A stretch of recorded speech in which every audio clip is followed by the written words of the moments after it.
أعوذ بالله من الشيطان الرجيم بسم الله الرحمن الرحيم يا أيها الذين آمنوا إذا لقيتم الذين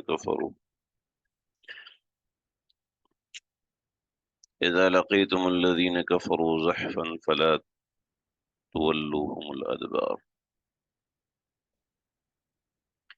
لا إله إلا الله.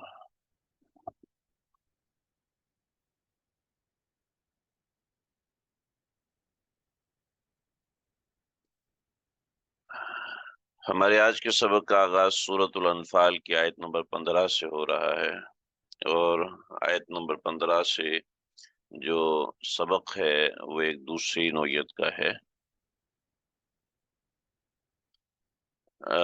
وہ یہ ہے کہ اوپر غزوہ بدر کی کچھ باتیں، کچھ چیزیں ذکر ہوئی تھی جن کو ہم نے پڑھا تھا۔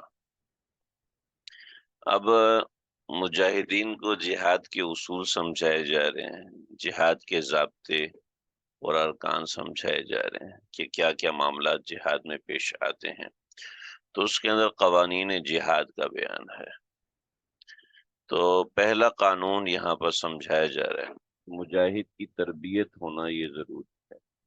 مجاہد کی تربیت نہیں ہوگی تو یہ معاملات آگے چل نہیں سکیں گے۔ چنانچہ مجاہد کی تربیت کے اندر سب سے پہلی چیز یہ ہے کہ مجاہد کو ثابت قدم رکھنا ہے، اس کے دماغ سے واپس جانے کا خیال نکالنا ہے، یعنی اس کو یکسو کرنا ہے۔ جب مجاہد یکسو ہو کے میدان میں نکلتا ہے تو اپنی ساری صلاحیتیں استعمال کرتا ہے۔ اگر وہ یکسو ہو کے نہیں نکلے گا تو اس کی صلاحیتیں صحیح نہیں لگیں گی۔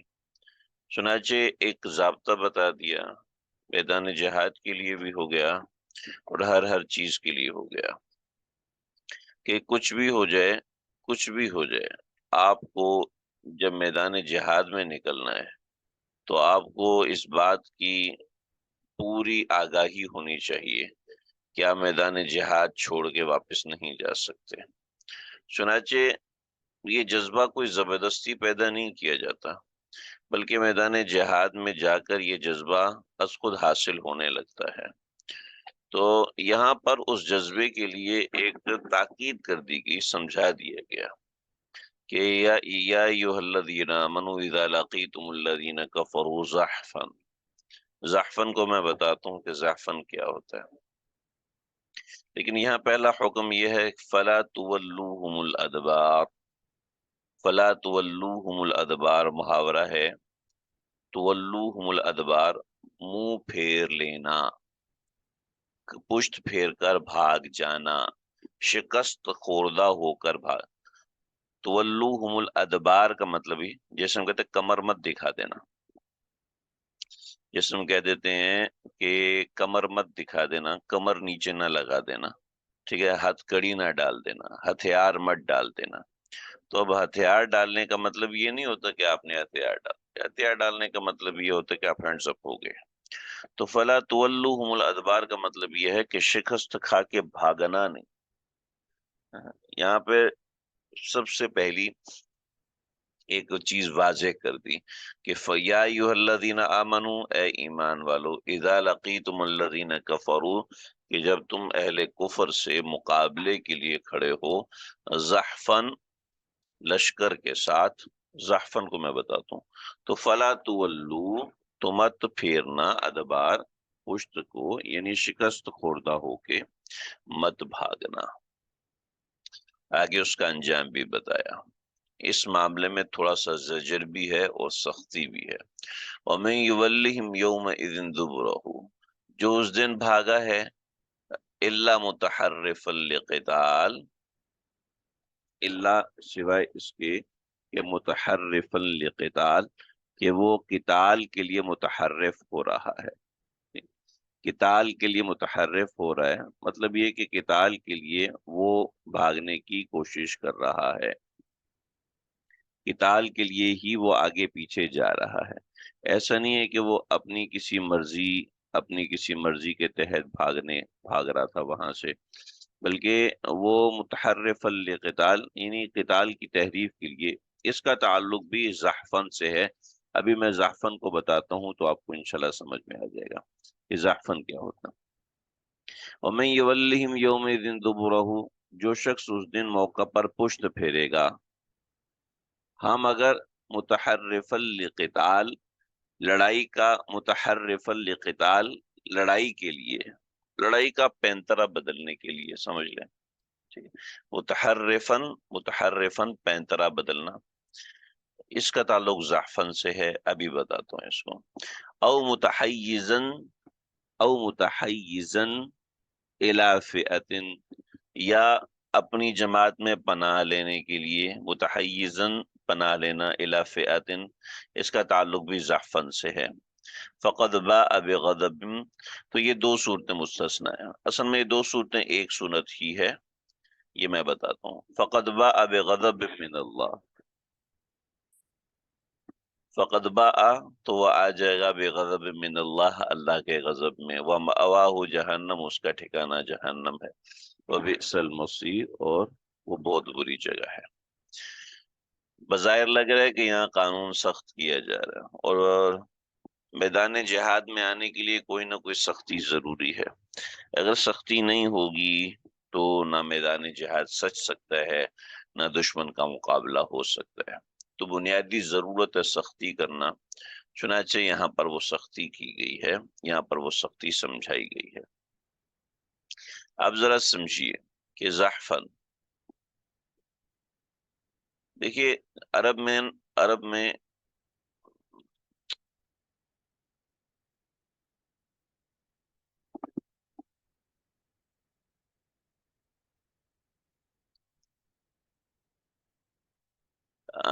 عرب میں جنگ جو ہے وہ دو طرح کی ہوا کرتی تھی، جنگ کا جو طریقہ کار ہے وہ دو ہوا کرتے تھے۔ پہلا طریقہ،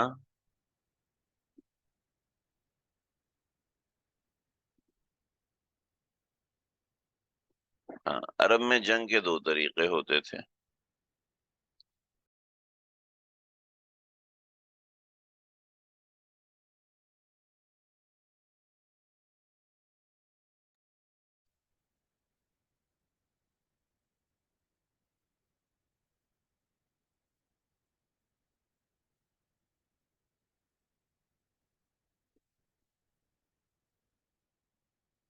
یہ آپ کو وائٹ بورڈ نظر آ رہا ہے؟ بتائیے گا، تھوڑا سا پرابلم کر رہا ہے، پتہ نہیں کیوں، کافی وقت کے بعد اسٹک ہو رہا ہے۔ جی ٹھیک ہے، جزاک اللہ خیر۔ قتال اور میدان جنگ کے دو طریقے ہوتے تھے۔ پہلا یہ ہے زحفن، پہلا طریقہ زحفن کا ہے، اور دوسرا طریقہ ہے کرہ، کرہ و فرہ، کرہ و فرہ، ٹھیک ہے۔ پہلا طریقہ زحفن کا، دوسرا طریقہ کرہ و فرہ کا۔ زحفن کا مطلب یہ ہے کہ لشکر لے کر آتے ہیں، یہ ایک لشکر ہے، اس کی اٹیکنگ پوزیشن یہ ہے، اور دوسرا لشکر ہے، اس کی اٹیکنگ پوزیشن یہ ہے۔ زحفن اصل میں کہتے ہیں،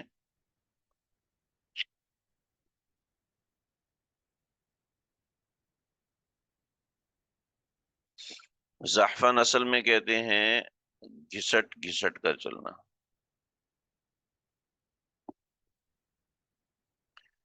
چونکہ جو بڑا لشکر ہوتا ہے وہ سلو سپیڈ میں چلتا ہے، تو اس وجہ سے اس کو زحفن کہہ دیتے ہیں۔ جو بڑا لشکر ہے، ظاہر بات ہے، آپ اکیلے ٹریولنگ کرتے ہیں تو آپ اپنی سپیڈ میں چلتے ہیں، لیکن آپ جب کانوائے میں چلتے ہیں، شادی کی بارات جل رہی ہے، تو 5-6 گاڑیاں ہیں، تو 5-6 گاڑیاں ایک سپیڈ مینٹین رکھتی ہیں، ٹھیک ہے۔ اب وہ سپیڈ ظاہر بات ہے ایک سنگل گاڑی کی سپیڈ برابر نہیں ہوتی، تو زیادہ لوگ ہونے سے سپیڈ میں کمی آتی ہے، تو اس اسپیڈ کو عربی میں کہتے ہیں زحف، اس اسپیڈ کی کمی کو کہتے ہیں زحفن. تو وہ لشکر جو کہ الگ سلو اسپیڈ میں چلے تو اس وجہ سے اس لشکر کو زحفن کہہ دیتے ہیں. تو زحفن یعنی لشکر کے ساتھ جنگ ہوتی ہے. اور کرہ و فرہ یہ ہوتا ہے، کرہ و فرہ یہ ہوتا ہے کہ پورا لشکر، بطور مثال 10,000 کا لشکر ہے تو ہر لشکر 10 بندوں کی جماعت میں تبدیل ہو جاتا ہے. 10 10 10 بندوں کی جماعت میں تبدیل ہو جاتا ہے. وہ 10 بندوں کی جماعت ایسے بنتی ہے، 4 آگے، پھر اس طریقے سے جماعت بنتی ہے. ٹھیک ہے، یوں جماعت بنتی ہے. یوں آگے ایک آدمی ہوتا ہے، اس کے پیچھے 2، اس کے پیچھے 3، اس کے پیچھے 4. ٹھیک ہے، کہیں زیادہ خطرناک ہو تو اس کے پیچھے 5. اس طریقے سے جماعت بنتی ہے اور دشمن کے لشکر میں گھس جاتی ہے. اب یہ جو جماعت ہے، اس کے سامنے پورا کا پورا لشکر ہے. اس پوری کی پوری جماعت کو، جیسے یہ میں نے ایسے ہی بنایا ہے، ورنہ صلاح الدین ایوبی نے جو شب خون مارنے کا طریقہ رکھا تھا بیت المقدس کی لڑائی میں، وہ اس طریقے سے رکھا تھا.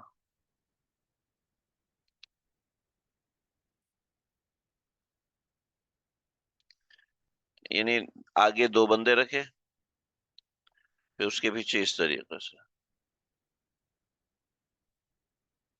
وہ کیل بن کے دشمن میں گھستے اور ضرب لگاؤ اور بھاگو.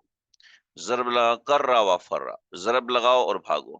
یہ لشکر کو چیرتے چیرتے چیرتے چیرتے چیرتے وہ پیچھے، اور پھر یہاں سے واپس سے سٹینڈ لیا، پھر لشکر کو چیرتے چیرتے چیرتے چیرتے یہ باہر. ٹھیک ہے، پھر یہاں سے دوبارہ داخل ہوئے، لشکر کو چیرتے چیرتے چیرتے چیرتے چیرتے پھر یہ. تو یہ اس کو شب خون مارنا کہتے ہیں. یہ ٹروپنگ ہوتی تھی، یہ کر رہا وا فر رہا ہے. ٹھیک ہے، اب اس کے اندر 2 صورتیں ہوتی ہیں. اس کے اندر ایک صورت ہوتی ہے متحرفا لقتال، متحرفا لقتال، یہ قتال کے لیے پینترا بدلتے ہیں. یہ یہاں سے جاتے ہیں، 2 بندوں کی لڑائی ہو رہی ہے، ایک مسلمان ہے ایک کافر ہے، 2 بندوں کی لڑائی ہے، متحرفا لقتال، یہ آیا اور اس کو اڑاتے، اس کو زخم لگا کے چلا گیا. یہ کمزور ہو گیا، لہٰذا یہ اس کو آسانی سے مار دے گا. ایسے ایک آدمی لڑائی کر رہا ہے، دشمن ایک کافر لڑائی کر رہا ہے، اپنے گھوڑے پر سوار ہے، گزرتے ہوئے اس کے ایک گھوڑے کی ٹانگ کاٹ دی. ٹھیک ہے، تو اس طریقے سے یہ متحرف لقتال.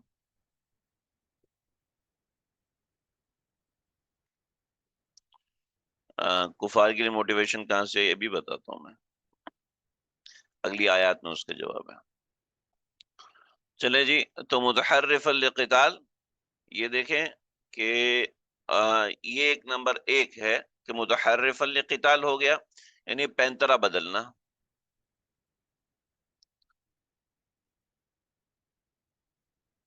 پینترا بدلنا.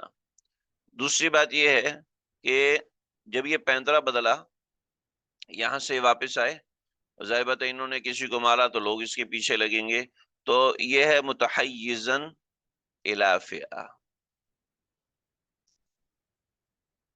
متحیزن الی فئہ یعنی اپنی جماعت کی طرف پناہ لینا. تو یہ اس میں یہ 2 چیزیں ہوتی ہیں کرہ و فرہ کے اندر. اور بعض مرتبہ زحفن کے اندر بھی یہ 2 چیزیں ہو جاتی ہیں، یعنی بڑے لشکر کے اندر بھی یہ 2 چیزیں ہو جاتی ہیں کہ 2 آدمی لڑائی کر رہے ہیں، ایک آدمی بھاگا اور بھاگ کر دوبارہ وار کیا.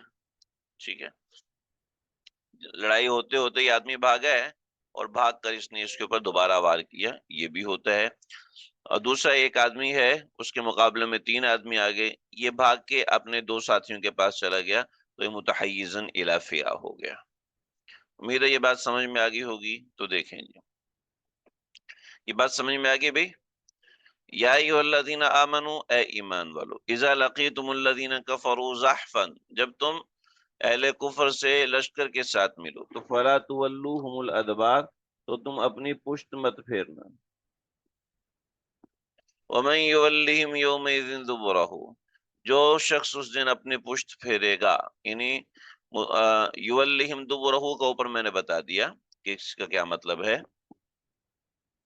ایک منٹ رکیے.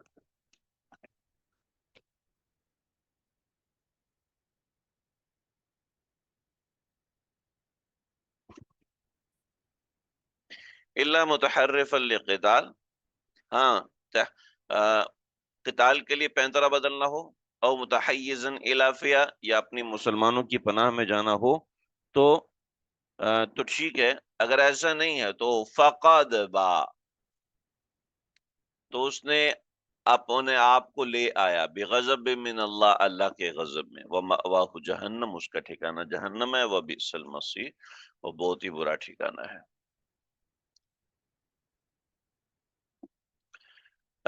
غزوہ احد کے اندر جو حملہ ہوا تھا وہ ایسے حملہ نہیں ہوا تھا، ٹھیک ہے. وہ غزوہ احد میں متحیزن الی فئہ نہیں تھا، نہ ہی متحرفن لقتال تھا، بلکہ وہ تو مسلمانوں کی ایک غلطی کی وجہ سے معاملہ ہو گیا تھا. جو اصل صورت ہے وہ یہ ہے جو میں نے آپ کو بتائی، صلاح الدین ایوبی کے لشکر میں ایسے ہوا تھا، لیکن بظاہر متحرفن لقتال بن گیا تھا، لیکن حقیقت میں وہ متحرفن لقتال نہیں تھا. بات سمجھ میں آ گئی ہے؟ ہم آگے بڑھیں. آیت نمبر 15 اور آیت نمبر 16 امید ہے سمجھ میں آ گئی ہوگی. ٹھیک ہے جی، آگے بڑھیں. یہ مسئلہ یہاں تک سمجھ میں آ گیا، ترجمہ واضح ہو گیا؟ ٹھیک ہے، دوسرے لوگ بھی بتائیں.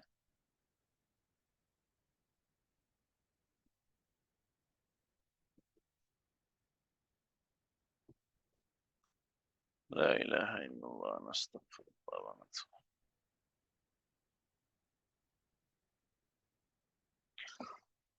دیکھیے یہاں پر ایک بات سمجھ میں آ رہی ہے کہ تھوڑی سی مسلمانوں پہ سختی ہو رہی ہے، تھوڑی سی مسلمانوں پہ سختی ہو رہی ہے، اور سختی کی جا رہی ہے کہ تم میدان جہاد سے نہیں بھاگ سکتے.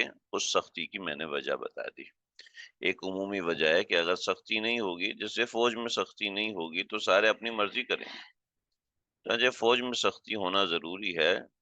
سختی کے بغیر ڈسپلن نہیں آ سکتا، ممکن ہی نہیں ہے. اگر ڈسپلن چاہیے تو اس کے لیے سختی ہونا انتہائی ضروری ہے. سختی کے بغیر قطعاً کسی جگہ پر، نہ کسی علاقے، نہ کسی معاشرے میں ڈسپلن آنا ممکن نہیں ہے. ٹھیک ہے جی. لیکن اللہ رب العزت ان کی دو وجوہات بتا رہے ہیں. پہلی وجہ، دوسری وجہ. پہلے آپ ترجمہ سمجھیے، اس کے بعد پھر ہم آگے بڑھتے ہیں. اللہ کہتے ہیں فلم تقتلوہم، فلم تقتلوہم، ترجمہ سمجھیے. فلم نہیں، تقتلوہم تم نے ان کو قتل نہیں کیا، ولکن اللہ قتلہم بلکہ اللہ نے ان کو قتل کیا ہے. وما رمیتا، اور آپ نے نہیں مٹھی پھینکی، از رمیتا جب کہ پھینکا، ولکن اللہ رما بلکہ اللہ نے مٹھی پھینکی تھی.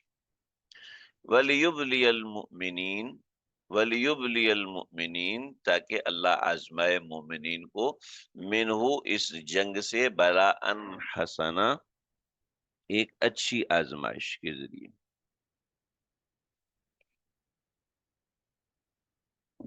یا بعض حضرات نے یہ ترجمہ کیا وَلِيُبْلِيَ الْمُؤْمِنِينَ تاکہ جزا دے اللہ تعالیٰ مومنین کو، منہو اس جنگ سے، بلاءً حسنا ایک اچھی جزا. تو بعض حضرات نے یہ ترجمہ کیا، میں ابھی اس کا بتاتا ہوں. ان اللہ سمیع علیم، اللہ تعالیٰ خوب سنتے ہیں، اللہ تعالیٰ خوب جانتے ہیں. ذالکم، یہ دوسری وجہ، یہ تو جنگ ہو گئی. وَأَنَّ اللَّهَ، اور بے شک اللہ ایسا ہے کہ موہن کید الکافرین، کہ کافروں کی تدبیر کو کمزور کرتا ہے. یہ جو آپ نے سوال کیا تھا وہ جواب اس کے اندر آ رہا ہے. دیکھیں یہ ایک لفظی ترجمہ میں نے آپ کے سامنے ذکر کر دیا، لیکن اس سے پہلی وجہ سمجھ میں آ رہی ہے. مسلمانوں تمہیں بھاگنے کی اجازت نہیں ہے.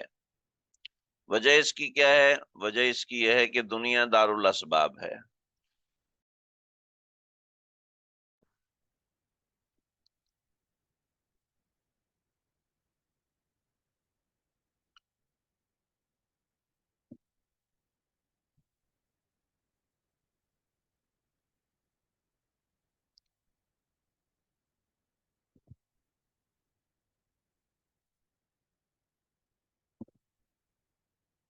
اہل ایمان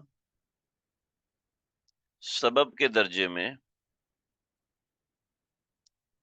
میدان جنگ میں ہے اور دنیا دارالاسباب ہے.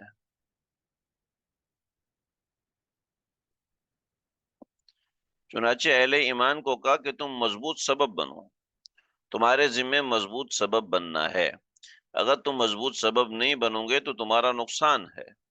چنانچہ اہل ایمان سے یہ تقاضا ہے کہ تم مضبوط سبب بنو. اصل فتح اور نصرت صرف اللہ کے ہاتھ میں، تمہارے ہاتھ میں کچھ بھی نہیں ہے. لہذا تمہیں اپنا کام کرنا ہے اور اللہ کو اپنا کام کرنا ہے. تمہیں اپنا کام کرنا ہے، ثابت قدم رہنا ہے، جم کر رہنا ہے، شجاعت دکھانی ہے، شجاعت دکھانی ہے، بہادری دکھانی ہے. تمہارے ذمہ یہ ہے. چنانچہ یقین نہیں آتا ایسا کچھ ہوگا، لیکن اللہ نے اپنی آنکھوں سے دکھایا ہے کہ امریکہ اور افغانستان کا کیا ہوا. امریکہ اکیلا تھا، 60 ملک اس کے ساتھ تھے، افغانستان اکیلا. اب دیکھیں آخر کار کیا ہوا، رسوا ہو کے جانا پڑا. دنیا آدھی سے زیادہ دنیا ہے super power, each and everything ان کے پاس موجود ہے، کیل کانٹے سے لیز ہیں، اور ان کے پاس کیا ہے؟ کچھ بھی نہیں. آج بھی کچھ نہیں ہے. لیکن کیا ہے؟ 60 ممالک رسوا ہو کر گئے. کچھ سمجھ میں آتا ہے؟ سمجھ میں نہیں آتا. ارے کتنے لوگوں نے گھنٹوں گھنٹوں کے ویلاگ بنائے ہیں کہ یہ ہوا تو یہ ہوا، یہ ہوا تو یہ ہوا. اور وہ جو خود مبتلا ہیں ان سے پوچھو، وہ کہتے ہیں نصر من اللہ و فتح قریب. اللہ کی مدد سے ہے، ہمارا اس میں کوئی اختیار نہیں. تو یہ چیزیں وہ ہیں جو کہ ہماری عقل میں آنے والی نہیں ہیں جی. تو اللہ فرما رہے ہیں فلم تقتلوہم، تم نے ان کو قتل نہیں کیا، ولیکن اللہ قتلہم، بلکہ اللہ تعالیٰ نے ان کو قتل کیا. نبی علیہ الصلوۃ والسلام نے میدان جنگ کے درمیان ایک مٹھی بھری ریت کی اور پھر شاہت الوجوہ کہہ کر اہل کفر کی طرف پھینک دی، تو ہر کافر کی آنکھ ریت سے بھر گئی اور اس کو اندھا ہو گیا، اور اسی وقت ان کی شکست کا فیصلہ ہوا. تو یہاں بتایا وما رمیت اذ رمیت. اس کو تھوڑا سا الٹا کریں، ترجمہ سمجھ. اذ رمیتا، جب آپ نے پھینکی تھی وہ ریت کی مٹھی، وما رمیتا، تو دراصل وہ آپ نے نہیں پھینکی تھی، ولیکن اللہ راما، بلکہ وہ اللہ نے پھینکی تھی، وہ اللہ نے پھینکی تھی. تھوڑا سا اس طرف آئیں اور اس کو سمجھیں.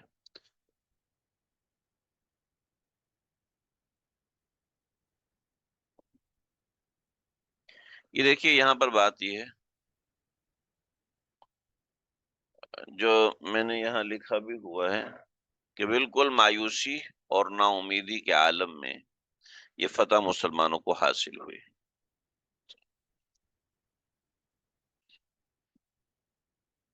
تو واپس ہو کر مسلمانوں کے آپس میں گفتگو شروع ہو گئی اور صحابہ کرام اپنے کارنامے ایک دوسرے کو بیان کرنے لگے. دیکھیے اہل کفر کا یہ وتیرہ تھا، ان کا طریقہ کار تھا کہ جب بھی فتح ہوتی تو کہتے جی اس نے یہ کیا، اس نے وہ کیا. مجھے یاد ہے کہ ہمارا جب کرکٹ میچ ہوتا تھا تو جب جیت جاتے تھے تو کہتے یا اس نے وہ زبردست کیچ کیا، یا اس نے زبردست اننگ کھیلی، یا اس کی بالنگ کمال کی تھی، یار اس کا یہ کمال کا تھا. جب ہم کرکٹ کھیلتے تھے تو یہ معاملہ ہوتا تھا. اور جب ہار جاتے تھے تو کہتے تھے یار اس نے بھی 2 نمبری کی، یار اس نے بھی 2 نمبری کی. یعنی کسی نے بہت اچھا اسکور بھی کیا ہوتا تھا تو بھی اس کی تعریف نہیں ہوتی تھی بلکہ تنقیص ہوتی تھی. ایسے ہی جب جنگ ہوا کرتی تھی تو جنگ کے اندر بتایا جی فلاں نے بڑی بہادری دکھائی، فلاں نے یہ کیا اور میں نے تو ایسا کر دیا، میں نے ویسا کر دیا. اللہ کو یہ بات پسند نہیں ہے کہ فتح ہونے کے بعد، کامیابی ہونے کے بعد بندہ اپنے چرچے گانے لگے. آپ زندگی میں کامیاب ہو گئے ہیں اور آپ نے بڑی محنت کی ہے اور آپ نے زندگی کے اندر ڈگری حاصل کر لی، پھر آپ نے زندگی میں پیسہ بنا لیا، پھر آپ نے زندگی کے اندر اپنا گھر بنا لیا، آپ نے اپنی لائف کے اندر یہ اچیومنٹ کر لی، وہ اچیومنٹ کر لی، ایسا کر لیا، ویسا کر لیا. تو اللہ فرماتے ہیں کہ ٹھیک ہے، ایک اچھی بات ہے، حوصلہ افزائی ہونی چاہیے، لیکن اس کا اصل جو محور اور مرکز ہے وہ مسبب الاسباب ہے. وہ مسبب الاسباب ہے. اصل چیز اللہ کی طرف رجوع ہونا چاہیے. یعنی فتح کی وجہ اللہ کی ذات ہے. یاد رکھنا، فتح کی وجہ صرف اللہ کی ذات ہے. انسان کے اپنے کمال اس کے اندر کچھ نہیں ہے، ایک سبب کے درجے میں انسان کے کمال کی حیثیت ہے. ادروائز اصل چیز اللہ رب العزت کا سبب اللہ رب العزت مسبب الاسباب ہے.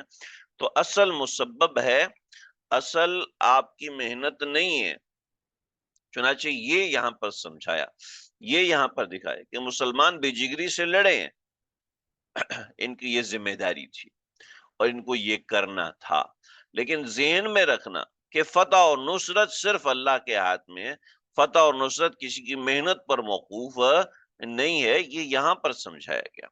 چنانچہ ہمارے زندگی میں اچیومنٹ ہوتی ہیں اور زندگی میں جو فوائد حاصل ہوتے ہیں اور اس طرح کی چیزیں ہوتی ہیں، اس کا ذہن میں رکھیے گا. آگے دیکھیے کہ فلم تقتلوہم ولکن اللہ قتلہم، کہ تم نے ان کو قتل نہیں کیا بلکہ اللہ نے قتل کیا، جس میں ان کو ہدایت دی گئی تھی کہ اپنی صحیح اور عمل پر ناز نہ کرو.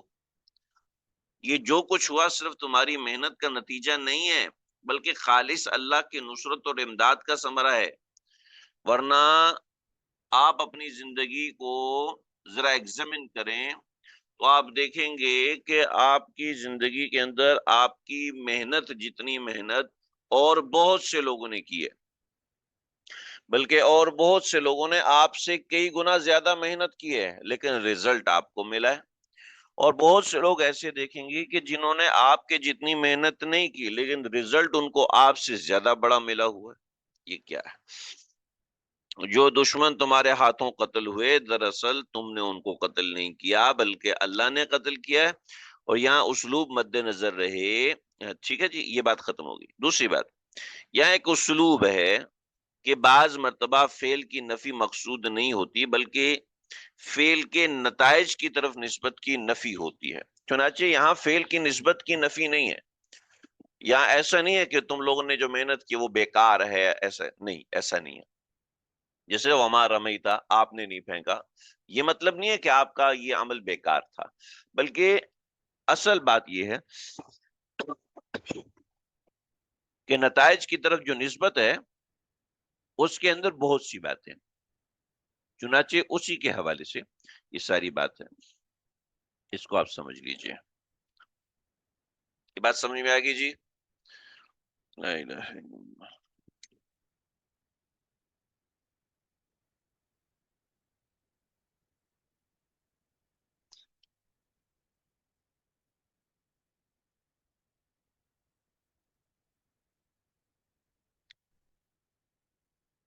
چلے جی، فلم تقتلوہم ولکن اللہ قتلہم، تم نے ان کو قتل نہیں کیا بلکہ اللہ نے کیا. وما رمیت اذ رمیت ولکن اللہ رمی. ٹھیک ہے، یہاں تک بات ہوگی. وَلِيُبْلِيَ الْمُؤْمِنِينَ مِنْهُ بَلَاءً حَسَنًا، یہ بڑی زبردست بات ہے.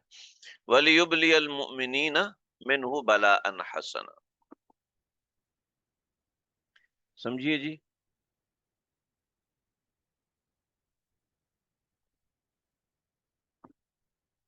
یہاں پر ایک محذوف نکالا گیا ہے، اور محذوف جو نکالا گیا ہے اس کی بہت سی وجوہات ہوتی ہیں. جو زبان دان ہوتے ہیں وہ زبان کے حوالے سے جو چیز سمجھ سکتے ہیں دوسرا اس کو نہیں سمجھ سکتا. جیسے ہم بہت سے اشارے کرتے ہیں لیکن ان اشاروں کی وجہ بنیاد اہل زبان ہی سمجھ سکتے ہیں. تو یہاں عربیت کے معروف قاعدے کے مطابق محذوف ہے جو کہ اوپر خود بخود واضح ہے.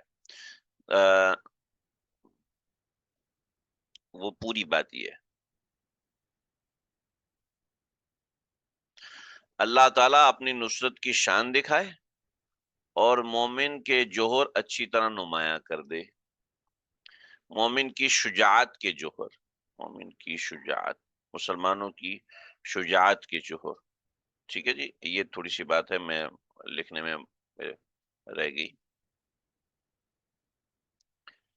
اب دیکھیں وَلِيُبْلِيَ الْمُؤْمِنِينَ مِنْهُ، تاکہ جزا دے اللہ تعالی اس سے مومنین کو،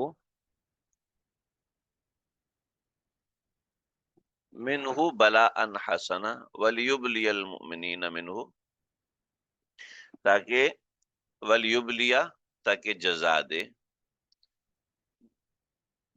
مومنین کو، منہ اس غزوہ احد بدر سے، بلاء حسنا اچھی جزا، تاکہ اللہ تعالی ان کو جزا دے، تاکہ مومنین اپنی شجاعت کے جوہر دکھائیں. ولی، تاکہ مومنین اپنی شجاعت کے جوہر دکھائیں، اور اس کی وجہ سے یبلی اللہ تعالیٰ ان کو جزا دے، منہ اس شجاعت کی وجہ سے. منہ کی ضمیر کسی اور طرف جا نہیں سکتی، ٹھیک ہے نا. منہ کی ضمیر جائے گی اس شجاعت کی طرف جو ہم نے پیچھے محذوف نکالا. بلا حسنا، اللہ ان کو اچھی جزا دے. ان اللہ سمیع علیم، بے شک یقین رکھو کہ اللہ تعالیٰ سمیع ہے، اللہ تعالیٰ علیم ہے. سمیع ہے یعنی خوب سننے والے، علیم ہے خوب جاننے والے. کیا مطلب ہے؟ ارے جو مومنین آپس میں باتیں کر رہے تھے نا، جو مومنین آپس میں باتیں کر رہے تھے کہ میں نے ایسا کارنامہ کیا، میں نے یہ کام کیا، دیکھو میری شجاعت و مردانگی، میری شجاعت و بہادری، اور میری شجاعت و بہادری ایسی ہے کہ اس کی وجہ سے ہم جنگ جیت گئے. میں یہاں پر نہ ہوتا تو پھر پتہ نہیں کیا ہو جاتا. میں تو سمیع، سننے والے. اور کوئی منہ سے تو نہیں بول رہا لیکن دل دل میں لے کے بیٹھا ہوا کہ میرے بغیر تو چل نہیں سکتا نا. اگر میں یہ نہ کروں، اگر میں یہ دین کا کام نہ کروں تو پھر تو بڑا نقصان ہو جائے گا. میں نے فلاں کام نہ کیا تو بڑا ایسا ویسا مسئلہ ہو جائے گا. تو ان اللہ سمیع علیم، اللہ خوب سننے والے ہیں، جاننے والے. نمبر 1 ذالکم، یہ ہو گیا ٹھیک. وَأَنَّ اللَّهَ وَأَنَّ اللَّهَ مُوهِنُ كَيْدِ الْكَافِرِينَ. ذالکم، یہ بات تو ہو گئی، یعنی یہ غزوہ پیش آ گیا. وَأَنَّ اللَّهَ مُوهِنُ كَيْدِ الْكَافِرِينَ، اللہ تعالیٰ کافروں کی سازش کو کمزور کرتا ہے. دوسری وجہ یہ تم میدان جہاد سے نہیں بھاگ سکتے. وجہ اس کی ہے کہ تم اپنا کام کرو. کفر جتنی مرضی سازش کر لے، جتنا مرضی ہتھیار بنا لے، جتنی مرضی کوشش کر لے، اللہ رب العزت ان کی سازشوں کو کمزور کریں گے. یہاں پر سوال کیا تھا آپ نے کہ سوال یہ کیا تھا کہ اللہ تعالیٰ مومنوں کو جہاد کی ڈال کے لیے تیار کر رہے ہیں، تو اہل کفر کو کون تیار کر رہا ہے؟ تو دیکھیے جی، اہل کفر کے جو درجات ہیں، وہ پہلا درجہ ایک عام آدمی کا ہے. اس عام آدمی سے قتال کا حکم نہیں ہے. اس عام آدمی کو قتل کرنے کا حکم قطعاً نہیں ہے، بلکہ اس کی حفاظت کی ذمہ داری شریعت اور دین نے لی. وہ کافر جو کہ اسلام کا اینٹی ہے، وہ ہے فسادی. اس کی فساد کی بنیاد ہی مسلمان کو نقصان پہنچانا ہے. جیسا کہ آگ ہے، آگ کی وائٹ بول پہ یہاں سمجھ لیجیے. جو عام کافر ہے، ایک عام کافر ہے، اس عام کافر سے مسلمان کا کوئی مقابلہ نہیں ہے. وہ کافر ہے جو کہ فسادی ہے. جو شخص فسادی ہے اس کو موٹیویٹ کرنے کی ضرورت نہیں ہوتی، وہ خود ہی ایسی بات کرتا ہے جس سے اس کی نفرت ظاہر ہو، وہ خود ہی ایسا معاملہ کرتا ہے جس سے وہ اہل اسلام کو نقصان پہنچائے، اس کو کسی بھی قسم کی موٹیویشن کی ضرورت نہیں ہوتی. جیسے کہ آگ ہے، آگ ہے، اس کو کوئی ضرورت نہیں سمجھانے کی کہ تم نے کس طرح جلانا ہے اور کیوں جلانا ہے. آگ کو سمجھانے کی ضرورت نہیں ہے، وہ خود بخود جلاتی ہے. ایسے فسادی آگ کے مترادف ہے. جیسے عام کافر ہے وہ کسی کو نقصان پہنچانے کے لیے تیار نہیں ہوتا، ایسے عام مسلمان بھی کسی کو نقصان پہنچانے کے لیے تیار نہیں ہوتا. اور مسلمان وہی ہوتا ہے جس کے مزاج میں فساد نہیں ہوتا، کہ اسلام آپ کو کول ڈاؤن کرتا ہے، اسلام آپ کو محبت کا درس دیتا ہے، اسلام آپ کو اخوت کا درس دیتا ہے، اسلام آپ کو شدت پسندی سے روکتا ہے، اسلام آپ کو ایکسٹریمزم سے روکتا ہے. تو اسلام نام ہی امن کا ہے، اسلام نام ہی سلامتی کا ہے. چنانچہ اہل اسلام میں عام طور پہ سلامتی ہوتی ہے. اہل اسلام میں کسی بھی طریقے کا اگریسومنٹ نہیں ہوتا، جو صحیح، جو اصل مسلمان ہوتا ہے. چنانچہ ایسوں کوئی حکم ہے جہاد کا، چنانچہ ان کو ضرورت ہوتی ہے ترغیب کی، جبکہ کافر جو ہے وہ طبعاً فسادی ہوتا ہے. ہر کافر کی بات نہیں کر رہا، جو ایگریسو کافر ہوتے ہیں وہ عام طور پر طبعی طور پر ان کے مزاج میں گناہ ہوتا ہے، ان کو گناہ کے بغیر چین نہیں آتا، لہٰذا ان کو کسی بھی طریقے سے موٹیویٹ کرنے کی ضرورت نہیں ہوتی ہے. چنانچہ اللہ رب العزت نے قرآن مجید میں مختلف جگہوں پر اس کا ارشاد فرمایا کہ وَلَن تَرْضَىٰ عَنْكَ الْيَهُودُ وَالنَّصَارَىٰ حَتَّىٰ تَتَّبِعَ مِلَّتَهُمْ. وہ آپ سے کبھی بھی خوش نہیں ہوں گے جب تک آپ ان کے پیچھے نہ چلیں. ٹھیک ہے، وہ آپ سے کبھی بھی راضی نہیں ہوں گے جب تک آپ ان کے پیچھے نہ چلیں، جب تک آپ، یعنی وہ آپ سے خوش اخلاقی کا مظاہرہ نہیں کریں گے، وہ آپ سے اچھے تعلقات کا مظاہرہ نہیں کریں گے. چنانچہ اس وقت پوری دنیا اس بات کی گواہ ہے، اگرچہ ہمارے بہت سے مسلمان اتنے بھولے اور سادہ ہوتے ہیں، ان کو یہ بات سمجھ ہی نہیں آتی اور نہ وہ اس بات کو سمجھنا چاہتے ہیں. آپ دیکھیں اہل فلسطین پر اٹیک کیوں ہے، کیا بگاڑا اہل فلسطین، اور آج سے نہیں ہے، آج سے نہیں ہے، پچھلے 40 سال سے اہل فلسطین پر اٹیک ہے. ٹھیک ہے، شام کے اوپر 6 سال سے جنگ چل رہی ہے. ٹھیک ہے، 6 سال سے شام میں جنگ چل رہی ہے. میڈیا نے 2011-2012 میں دکھایا، اس کے بعد سے آج 20-22 سال ہو گئے، کوئی دکھانے کو تیار نہیں کہ شام میں جنگ کا کیا حال ہے. شام میں مسلمانوں پہ چیچنیا ہے، کوسوو ہے، ٹھیک ہے، یہاں پہ جنگ چل رہی ہے اور تباہی مچائی ہوئی. عراق کے اوپر وار ہوا، عراق کے اوپر اٹیک ہوا، ٹھیک ہے، لیبیا پر اٹیک ہوا، افغانستان پر اٹیک ہوا. آپ بتائیں کون سی کفریہ ریاستیں ہیں جنہوں نے مسلمانوں کا ساتھ دیا؟ رشیا ہے، رشیا نے کیا کیا فلسطین کے لیے؟ ٹھیک ہے، اور مسلمان تو ویسے ہی پٹھوں ہیں، وہ تو کچھ کر نہیں سکتے. لیکن آپ دیکھیں اہل کفر مستقل اہل اسلام کے اوپر نبرد آزما، جب اہل کفر مسلمانوں کے اوپر نبرد آزما ہے تو پھر یہ بقیہ. جہاں تک بات آپ نے سوال کی خودکش کا حملے، آپ اس سینیریو کو ذرا سمجھیں، خودکش حملے کا سینیریو آپ ذرا یہ سمجھیں کہ یہ میں ہوں، یہ میرے 4 بچے ہیں، یہ میری وائف ہے، یہ میرے ماں باپ ہیں، یہ میری بہن بھائی ہیں، ٹھیک ہے، ہم ایک اچھی لائف گزارے ہیں.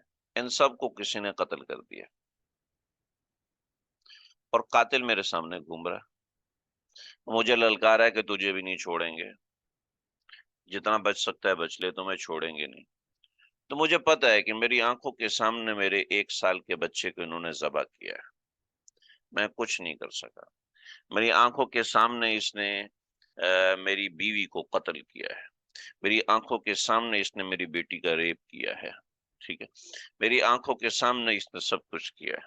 اب مجھے بتائیں، اور یہ مجھے بھی نہیں چھوڑے گا، مجھے بھی 4 گولیاں ماری ہیں اس نے، اور میں بھی بچنے والا نہیں ہوں، آج نہیں تو کل تو میں تو ختم ہوں گا۔ کیوں نہ میں ان کی پلٹون کو لے کے ختم کروں؟ ہم لوگ کمرے میں بیٹھ کے یہ نہیں سمجھ سکتے، جن کے اوپر گزرتی ہے ان کو پتا ہے، ٹھیک ہے۔ جو ساز سے نکلی ہے وہ دھن سب نے سنی ہے، جس تار پہ گزری ہے وہ کس دل کو پتا ہے۔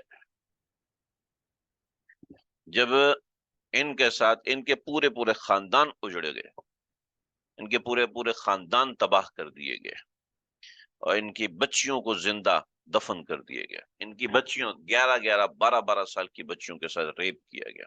عافیہ صدیقی کے ساتھ ایک ایک دن میں رپورٹس آئیں، 9 بندے ریپ کرتے ہیں، اس کو کوئی پوچھنے والا نہیں، کوئی خیال کرنے والا نہیں۔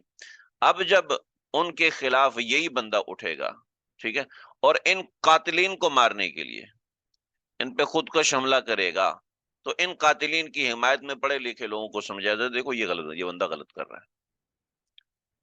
پڑھے لکھے لوگوں کو، پڑھی لکھی دنیا کو بتا ان قاتلین کے ساتھ دیکھو کتنا غلط ہو گیا، اس لیے کہ دنیاوی قانون مجرم کی حفاظت کر رہا ہے، شریعت تو ہے نہیں نا، یہ مجرم کی حفاظت ہے۔ یہ نہیں دیکھتے کہ اس بیچارے کے ساتھ ہوا کیا، اس بدنام شخص کے ساتھ کیا ہوا، یہ بیچارہ، یہ ظالم آدمی، یہ خودکش بمبار ہے، اس کے ساتھ کیا ہوا یہ کوئی نہیں دیکھتا۔ بقیہ جو پرامن علاقوں میں خودکش حملے کرتے ہیں وہ جائز نہیں ہے، بالکل بھی جائز نہیں ہے۔ کسی کو اگر کسی نے اور خودکش حملوں کے اوپر باقاعدہ ریسرچ ہوئی، ٹھیک ہے، کبھی بھی کوئی نارمل، کوئی بیمار،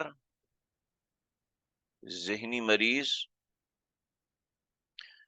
یا ڈپریشن والا، یہ لوگ کبھی بھی خودکش حملہ نہیں کر سکتے۔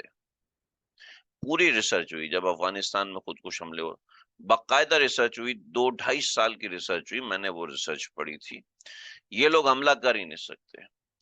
ایک نارمل انسان جب اس کے ساتھ ظلم کی ایسی انتہا ہو جاتی ہے کہ وہ ناقابل برداشت ہوتا ہے، ناقابل برداشت ہو جاتا ہے، اس کو زندہ رہنا مرنے سے زیادہ، مرنا اس کو زندہ رہنے سے زیادہ محبوب ہونے لگتا ہے۔ جب اس کے ساتھ ایک ظلم کی ایسی انتہا ہوتی ہے، پھر وہ اٹیکنگ پوزیشن پہ آتا ہے، اور پھر وہ کسی کو نہیں چھوڑتا۔ چنانچہ 17 سال، 18 سال، 20 سال، 25 سال، 50 سال، یعنی کوئی ایک عمر کی حد نہیں ہے، ٹھیک ہے، 17 نہیں، 18 سال، یعنی یہ ایج ریشو مل رہا ہے۔ 18 سال سے اوپر ہر ایج کا آدمی جس نے خودکش حملہ کیا ہے افغانستان کے اندر، اور جس نے اس طرح کے معاملات کیے ہیں، کیونکہ ہمارے سامنے تو میڈیا وہی بات رکھتا ہے نا جس سے وہ ہمیں قائل کرنا چاہتا ہے یا بیوقوف بنانا چاہتا ہے، کیونکہ یہ میڈیا تو کوئی ہمارا وہ تھوڑی ہے، ہمارا خیر خواہ تو نہیں ہے نا۔ تو بات اتنی سی ہے، تو امید ہے یہ بات واضح ہوگی، سمجھ میں آگی ہوگی۔ کوئی اور سوال؟ ہمارا آج کا سبق اتنا ہی ہے، ہم نے آگے بھی پڑھنا تھا لیکن دوسری مشرکین سے خطاب ہے تو اس کو انشاءاللہ ہم آگے پڑھیں گے۔ کوئی سوال کسی کے ذہن میں، کوئی اور بات جو سمجھ میں نہ آئی ہو، یہاں بھی پوچھ سکتے ہیں، بعد میں بھی پوچھ سکتے ہیں۔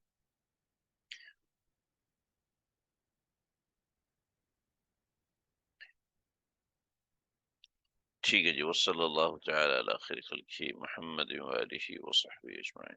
السلام علیکم ورحمۃ اللہ وبرکاتہ۔